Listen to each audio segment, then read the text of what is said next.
रामायण के सुंदर कांड में हनुमान जी के साहस और देवाधीन कर्म का वर्णन किया गया है।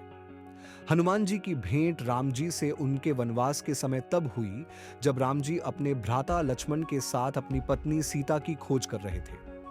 सीता माता को लंकापति रावण छल से हरण करके ले गया था। सीता जी को खोजते हुए दोनों भ्राता आर आर्षमुख पर्वत के समीप पहुंच गए, जहां सुग्रीव अपने अनुयायियों के साथ अपने ज्येष्ठ भ्राता बाली से छिप कर रहते थे। वानर राज बाली ने अपने छोटे भ्राता सुग्रीव को एक गंभीर मिथ्याबोध के चलते अपने साम्राज्य से बाहर निकाल दिया था और वो किसी भी तरह से सुग्रीव के तर्क को सुनने के लिए तैयार नहीं था। साथ ही बाली ने सुग्रीव की पत्नी को भी अपने पास बलपूर्वक रखा हुआ था। राम और लक्ष्मण को आता देख सुग्रीव ने हनुमान को उनका परिचय जानने के लिए भेजा। हनुमान एक ब्राह्मण के वेश में उनके समीप गए। हनुमान के मुख से प्रथम शब्द सुनते ही श्री राम ने लक्ष्मण से कहा कि कोई भी बिना वेद पुराण को जाने ऐसा नहीं बोल सकता जैसा इस ब्राह्मण ने बोला। राम जी को उस ब्राह्मण के मुख, नेत्र, माथा, भौं या अन्य किसी भी शारीरिक संरचना से कुछ भी मिथ्या प्रतीत नहीं हुआ।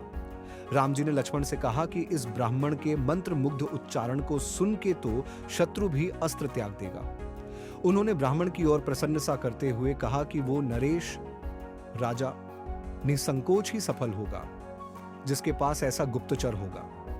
श्री राम के मुख से इन सब बातों को सुनकर हनुमान जी ने अपना वास्तविक रूप धारण किया और श्री राम के चरणों में नतमस्तक हो गए। श्री राम ने उन्हें उठाकर अपने हृदय से लगा लिया। उसी दिन एक भक्त और भगवान का हनुमान और प्रभु राम के रूप में अटूट और अनाश्वर मिलन हुआ। तत्पश्चात हनुमान ने श्री राम और सुग्रीव की मित्रता करवाई। इसके पश्चात ही श्री राम ने बाली को मारकर सुग्रीव को उनका सम्मान और गौरव वापस दिलाया और लंका युद्ध में सुग्रीव ने अपनी वानर सेना के साथ श्री राम का सहयोग दिया। सीता माता की खोज में वानरों का एक दल दक्षिण तट पे पहुंच गया, मगर इतने विशाल सागर को लांघने का साहस किसी में भी नहीं था। स्वयं हनुमान भी बहुत चिंतित थे कि कैसे इस समस्या का समाधान निकाला जाए। उसी समय जामवंत और बाकी अन्य वानरों ने हनुमान को उनकी अद्भुत शक्तियों का स्मरण कराया। अपनी शक्तियों का स्मरण होते ही हनुमान ने अपना रूप विस्तार किया और पवन वेग से सागर को उड़ के पार करने लगे। रास्ते में उन्हें एक पर्वत मिला और उसने हनुमान से कहा कि उनके पिता का उसके ऊपर आरण है।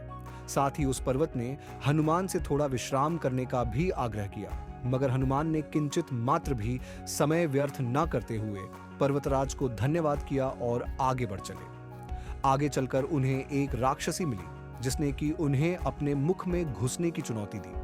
परिणाम स्वरूप हनुमान ने उस राक्षसी की चुनौती को स्वीकार किया और बड़ी ही चतुराई से अति लघु रूप धारण करके राक्षसी के मुख में प्रवेश करके बाहर आ गए।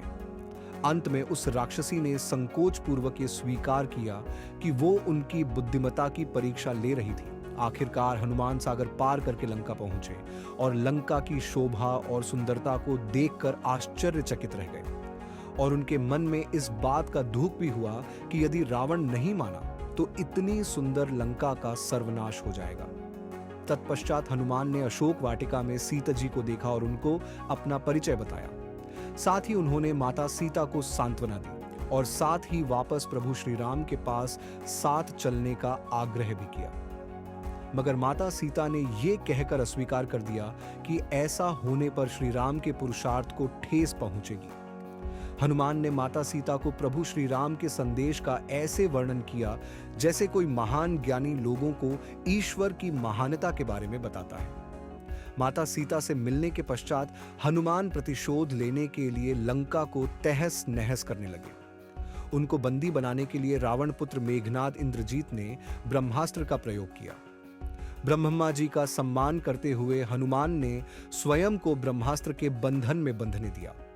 साथ ही उन्होंने विचार किया कि इस अवसर का लाभ उठाकर वो लंका के विख्यात रावण से मिल भी लेंगे और उसकी शक्ति का अनुमान भी लगा लेंगे। इन्हीं सब बातों को सोचकर हनुमान ने स्वयं को रावण के समक्ष बंदी बनकर उपस्थित होने दिया। जब उन्हें रावण के समक्ष लाया गया तो उन्होंने रावण को प्रभु श्री राम का चेतावनी भरा संदेश सुनाया और साथ ही ये भी कहा कि यदि रावण माता सीता को आदर पूर्वक प्रभु श्री राम को लौटा देगा तो प्रभु उसे क्षमा कर देंगे।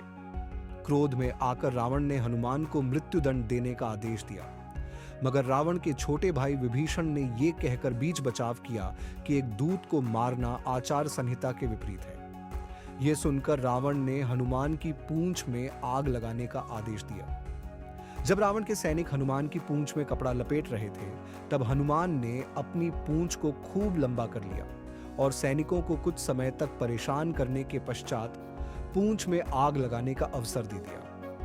पूंछ में आग लगते ही हनुमान ने बंधन मुक्त होकर लंका को जलाना शुरू कर दिया और अंत में पूंछ में लगी आग को समुद्र में बुझाकर वापस प्रभु श्री राम के पास आ गए।